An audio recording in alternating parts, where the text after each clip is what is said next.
C'était des logements sans confort, avec des salles de bain qui avaient été un peu rajoutées à la va-vite. Des gros problèmes d'électricité, de mise aux normes, des gros problèmes de salles d'eau fuyardes. C'était des logements très difficiles à rénover parce qu'il s'agit à la fois de faire de l'isolation thermique, de protéger les personnes du froid l'hiver, de la chaleur l'été, mais aussi de les protéger contre l'augmentation des factures, sans pouvoir évidemment recouvrir les murs à l'extérieur parce qu'il y a une vraie qualité historique et architecturale. Nous sommes quand même concertés longtemps avec Paris Habitat pour essayer de trouver les voies et les moyens de rénover tout cet ensemble immobilier très important. Il y a une opération longuement concertée avec un grand accompagnement. La nécessité de déménager une partie des personnes, donc c'était pas simple. Et puis de faire des choses un peu à la carte en faisant en sorte d'isoler davantage les logements qui se retrouvent en haut des immeubles parce que c'était des murs moins épais. Grosse opération mais aussi grosse réussite quand on voit déjà l'aspect extérieur de ces immeubles et puis le confort qu'on a gagné avec les locataires. Le travail ne s'est pas concentré uniquement sur le logement, mais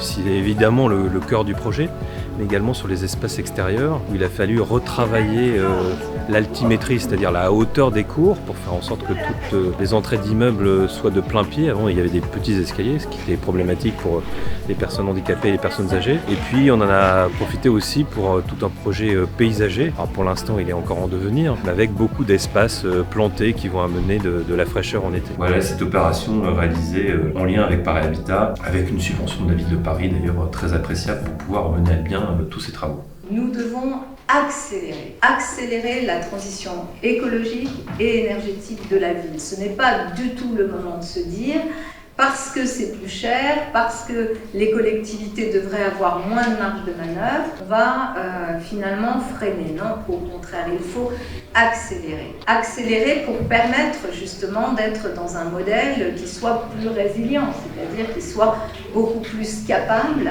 de résister aux crises très nombreuses qui arrivent et celle qui surplombe tout, la crise climatique.